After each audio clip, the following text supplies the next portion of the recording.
Ele é graduado pela Escola Paulista de Medicina com doutorado em cirurgia cardiovascular, livre docência pela Universidade de Mogi das Cruzes.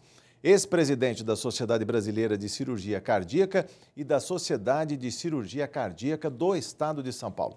Também foi vice-presidente da Sociedade Brasileira de Cardiologia. O Arena Livre tem o prazer em receber mais uma vez Enio Búfalo, professor titular da disciplina de cirurgia cardiovascular da Unifesp, a Universidade Federal de São Paulo. Vamos conversar sobre a saúde do coração, as formas de prevenir doenças cardíacas. Convidamos os deputados Edson Ferrarini, do PTB, e Jogiato, do PMDB. Prazer recebê-los em nosso estúdio. Bem-vindo, doutor Enio, mais uma vez aqui no estúdio da TV Assembleia, no Arena Livre, em participação previamente gravada ao deputado Orlando Bolsoni, do PSB. Bom, corre nas redes sociais o decálogo de proteção do coração, que começa em manter o peso, evitar a obesidade, consultar o médico de uma forma regular, aferir a pressão arterial com frequência, evitar o tabagismo. Mas eu vou correr para o último. Amar a vida, amar o coração, amar e ser amado. Quem ama tem menos problemas do coração. O coração tem esta característica, ou seja, a pessoa que ama tem mais proteção cardíaca, doutor? Bem-vindo ao Arena Livre. Intuitivamente, figurativamente, quem ama está de bem com a vida. É muito difícil estar em depressão, é muito difícil estar com ódio de alguém. Eu imagino que seja por causa disso. Sim. Agora, quanto a esse decálogo que você referiu, é uma coisa muito interessante, porque eu tinha isso gravado, tinha isso como um roteiro de vida, e isso apareceu nas redes sociais. E impressionante o número de pessoas que leram isso e me comunicam do bem que faz ler esse decálogo. E eu não desminto, porque era uma coisa que eu usava isso. Perfeitamente. Deputado Edson Ferrarini, bem-vindo ao Arena Livre. Sua pergunta? Obrigado, Jorge Machado. Obrigado. Prazer em estar aqui ao lado do deputado Jogiato e com o doutor Enio. É sempre uma alegria e uma aula sempre que o senhor vem aqui. Eu não fumo Hollywood faz 30 anos. Eu tenho 80 anos de idade. Eu faço 3 vezes por semana um exercício de esteira.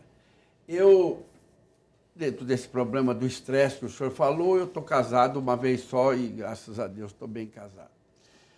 Eu procuro comer de forma razoável. Meus pais não tiveram infarto. Quais as chances que eu tenho de ter um infarto? São pequenas, porque você não tem fatores de risco de infarto do miocárdio. Não se fala em causa. O doente me pergunta, qual é a causa do infarto do miocárdio? Não existe uma causa, é multifatorial. Então, se fala em fatores de risco de infarto. Pessoas que têm mais propensão para ter infarto do miocárdio. Quais são esses fatores de risco? Isso foi muito bem estudado num estudo de Framingham, que é uma população fechada nos Estados Unidos, que identificou muito bem fatores que predispõem ao infarto. Quais são eles? Quais são os capitais? Alteração das gorduras do sangue, aumento de colesterol e de gorduras afins. Diabetes é um tremendo fator de risco para a doença de coronária. O diabetes gera uma resposta inflamatória e é fator de risco. O fumo, indiscutivelmente. A pressão alta também é um fator de risco. Um tipo de comportamento ansioso, essas pessoas que progridem rápido na profissão, saindo do nada e chegam a CEO de uma empresa, isso tem um custo muito grande. Isso tem um custo. Sobre o coração. Sobre o coração, entre outras coisas. Tem pessoas que o órgão de choque é uma úlcera, tem pessoas que o órgão de choque é uma bronquite asmática, mas o coração é o mais representativo disso tudo. Agora, tem pessoas que não têm nenhuma dessas coisas e podem ter infarto. Geralmente existe um antecedente familiar muito forte.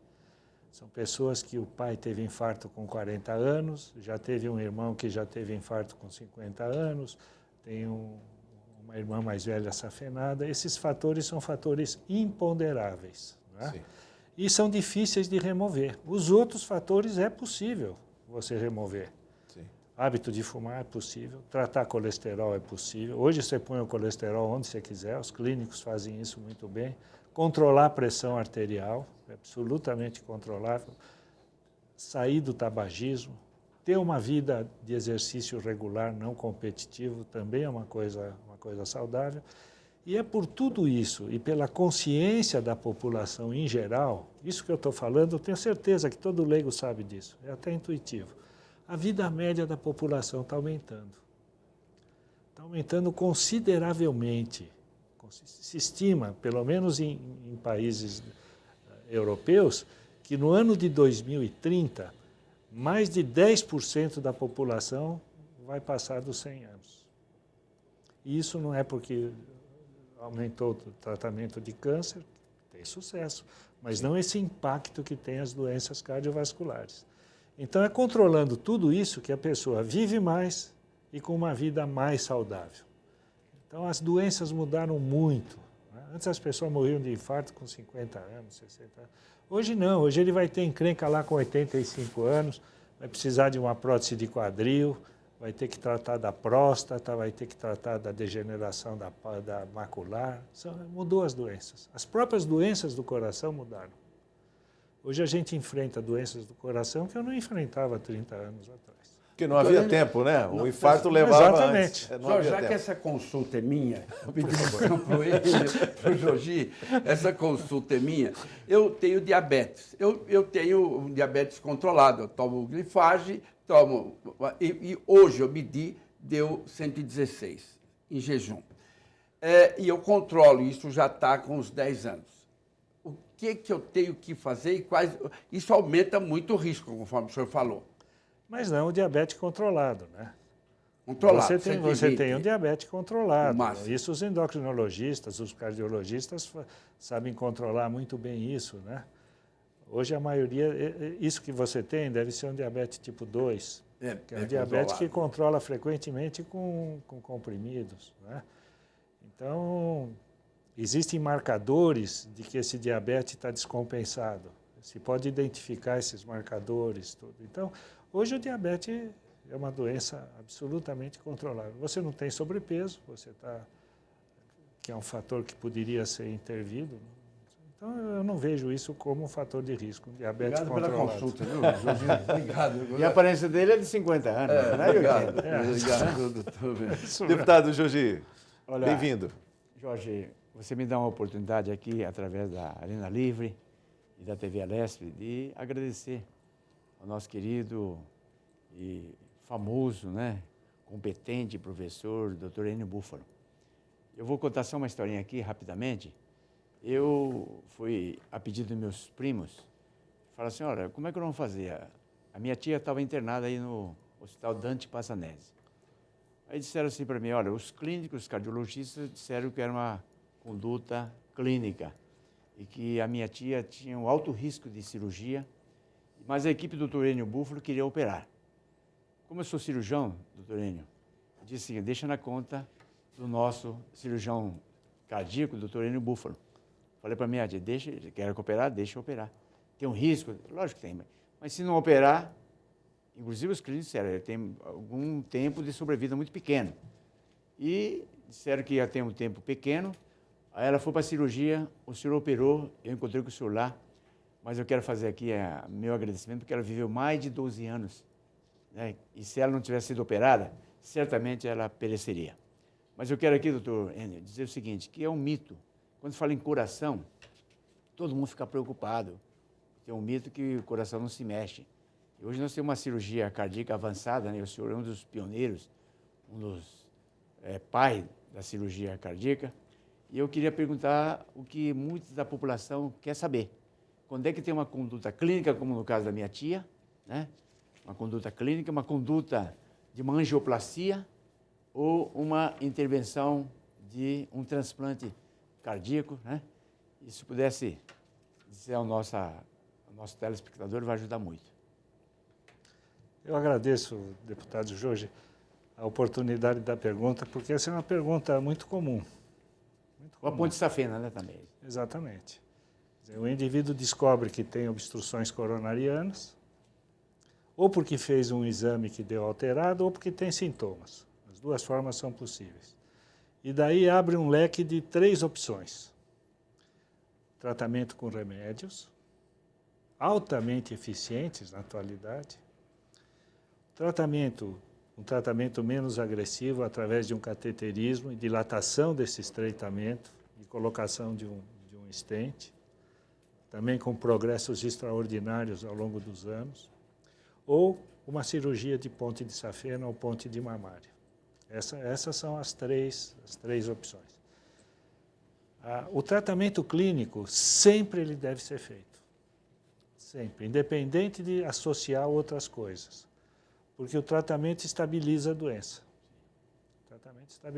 E muitas vezes não é necessário essas condutas complementares. Precisa essas condutas complementares, ou de uma angioplastia ou de uma cirurgia, quando se pressupõe que esse indivíduo vai evoluir para uma insuficiência cardíaca ou vai estar arriscado a ter um infarto com consequências sérias. Ou ainda porque ele tem muito sintoma. Ele é um indivíduo incapacitado para uma vida normal. Então, quando a situação é mais séria do ponto de vista de obstrução coronária, cabe a oportunidade de uma angioplastia ou de uma cirurgia. A angioplastia, sempre que possível, é a indicação melhor, porque ele evita uma cirurgia. O que é angioplastia para o leigo que está assistindo? Isso, vamos explicar o que é isso. A angioplastia é a introdução de um catéter, de um tubinho, através da virilha ou através do pulso, que vai até o local da obstrução e faz uma dilatação. Para manter o resultado dessa dilatação, dessa obstrução, se coloca uma molinha para evitar de perder o resultado. Certo? Isso aqui é um chamado stent. Quando é possível resolver a doença coronariana com stent, essa é uma bela opção. Mas existe, por exemplo, situações agudas, não tem dúvida que a angioplastia é a melhor solução. O indivíduo está numa condição dramática, entrou, vai estar evoluindo para um infarto, a dilatação dessa artéria que está causando o infarto é um progresso extraordinário da cardiologia. Em condições de uma maior gravidade, ou quando a angioplastia não é possível ou não é aconselhável, a opção da cirurgia entra em consideração. Você pode tratar muitos casos que a angioplastia não é capaz de resolver, a cirurgia é capaz de resolver, através de uma ponte de mamária ou através de pontes de veia safena. Em todos esses cenários, a perspectiva do indivíduo é muito boa. Quando eu ouço falar que alguém morreu de um infarto, eu acho um desperdício nos dias de hoje. Mas ainda há muita gente morrendo de infarto no país. São Muita dezenas gente. de milhares todos os anos, doutor. É verdade, mas é um indivíduo que ou ele não teve a oportunidade de um diagnóstico, tá certo? Ou ele não teve a oportunidade de um diagnóstico, ou teve e não levou a sério. Agora, 1/3 dos infartos são sem ter tido nenhuma manifestação prévia. O indivíduo é pego de surpresa. Era importante o senhor explicar isso, porque o nosso telespectador está em casa, às vezes com uma falta de ar, ele pode ter um infarto sem saber. Eu digo isso porque um ex-secretário de saúde de São Paulo, Barradas Barata, morreu no estacionamento do Dante Vazanese. É real. Teve um infarto ali, fulminante. Exatamente. Como eu estava falando, 1/3 tem um infarto sem nunca ter tido uma manifestação prévia, ou se teve, interpretou mal. Por exemplo, ele teve um mal-estar na boca do estômago, foi alguma coisa que ele comeu, interpretou como comeu, etc. Ou então tem medo de procurar o hospital, porque acha que vai passar, tem isso de madrugada, acha que vai passar e acaba tendo um infarto. E é uma pena, porque hoje está difícil morrer do coração se o indivíduo tem um diagnóstico prévio, se ele faz um acompanhamento, se ele check-up, ele consegue constatar se há algum tipo de deficiência cardíaca? Existe.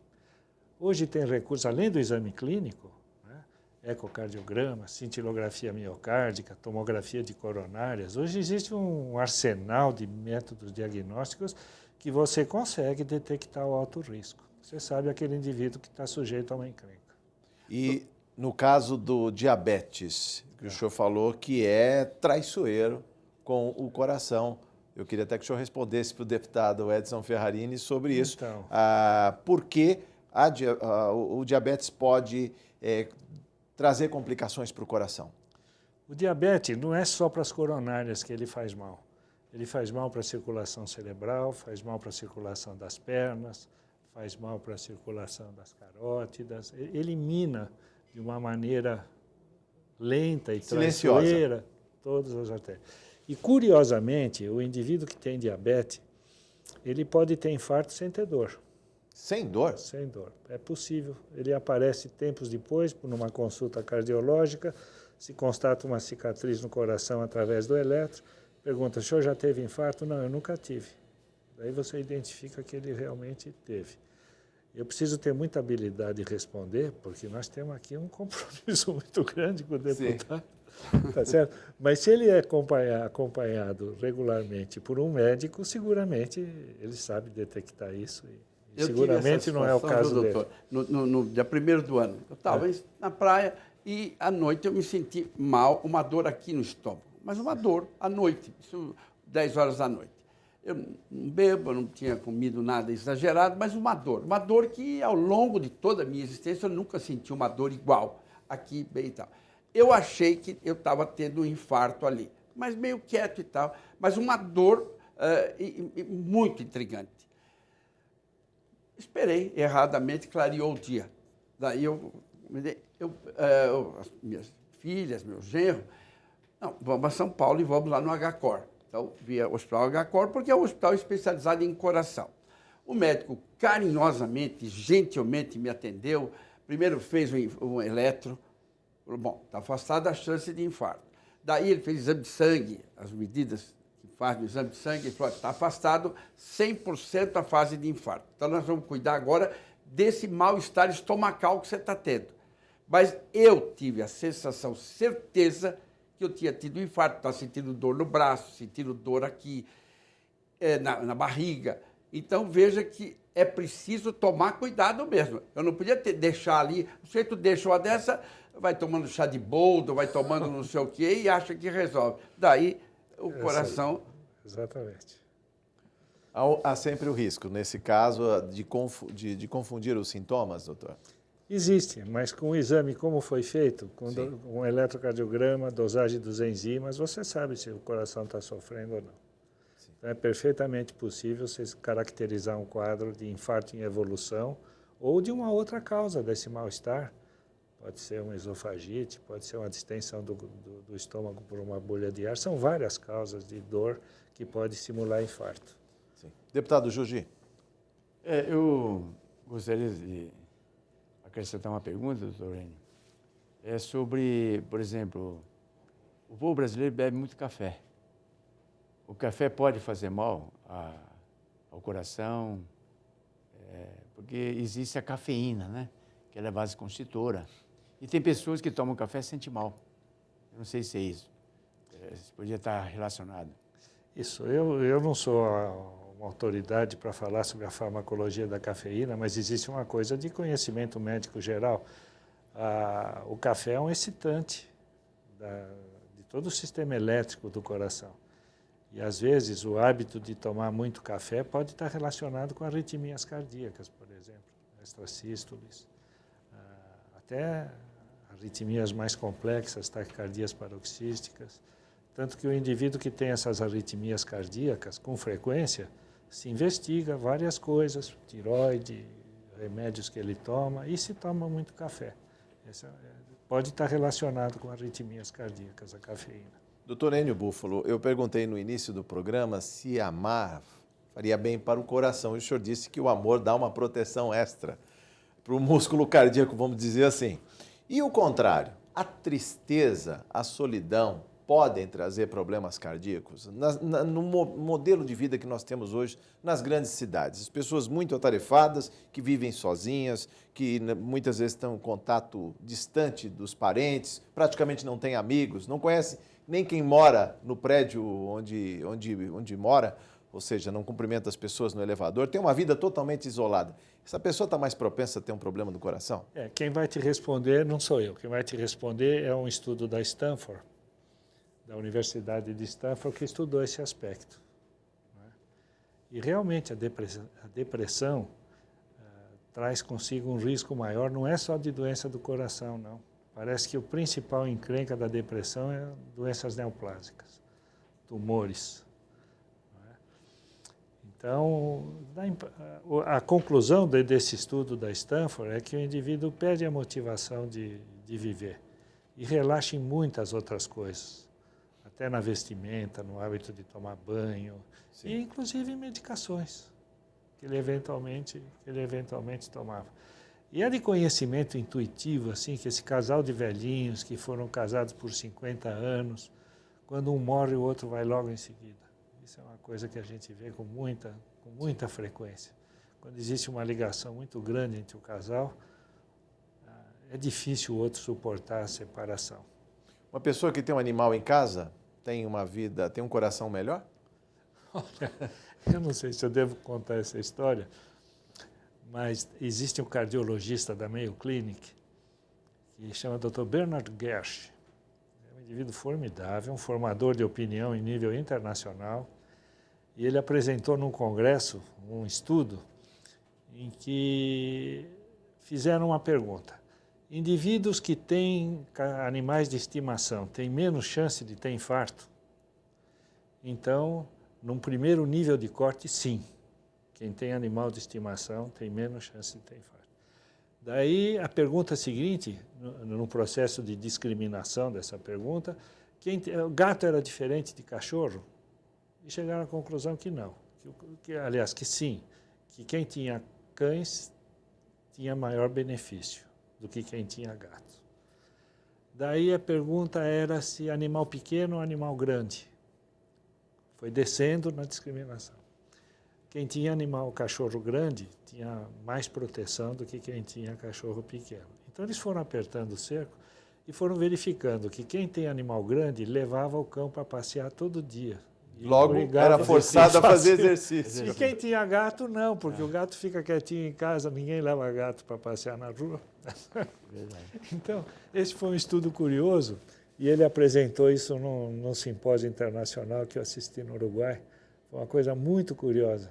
Gerou muita pergunta. O que nós estamos vendo... Para fechar esse bloco, deputado, sua pergunta, breve resposta. É que nós estamos vendo que o cigarro mata, a poluição mata, mas o estresse também acaba matando muito. E as pessoas não dão valor para isso. O estresse é quando você coloca na tua unidade de tempo acima do que você é capaz de assimilar. Então, o senhor está falando é cada momento de ódio é um mini suicídio, então. E as pessoas não se dão conta disso. E a boa notícia de quem está nos ouvindo é que você pode mudar a partir de agora e só depende de você.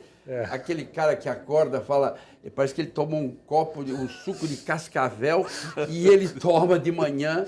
E o que me incomoda é alguns momentos de bom humor que eu tenho. Esse aí vai ter infarto, você vai viver que deu uma... Mas fica para a próxima pergunta. Não, pode responder, doutor, o seu comentário, por favor. O professor Adib Jatene, eu já assisti várias conferências dele, e ele faz essa comparação, né? Que o ódio, a raiva faz muito mal para as pessoas, né? Sim. Não faz mal para quem recebe o ódio, mas para quem é portador do ódio faz muito mal. Eu já vi o professor Adib falar várias vezes. O ex-presidente da Câmara, Ulisses Guimarães, quando saiu de uma cirurgia no estômago, foi perguntado pelos repórteres exatamente o que ele ia fazer na segunda-feira. Ele falou trabalhar. Aí, espantados, os jornalistas perguntaram, mas trabalhar? Ele falou, trabalhar não mata ninguém. O que mata é a raiva. Seria isso? É isso mesmo. É isso mesmo. O tema é esse. Faz muito mal para o coração. Faz. Bom, no próximo bloco vamos falar mais sobre a saúde do coração com o Dr. Enio Búfalo. Voltamos em instantes.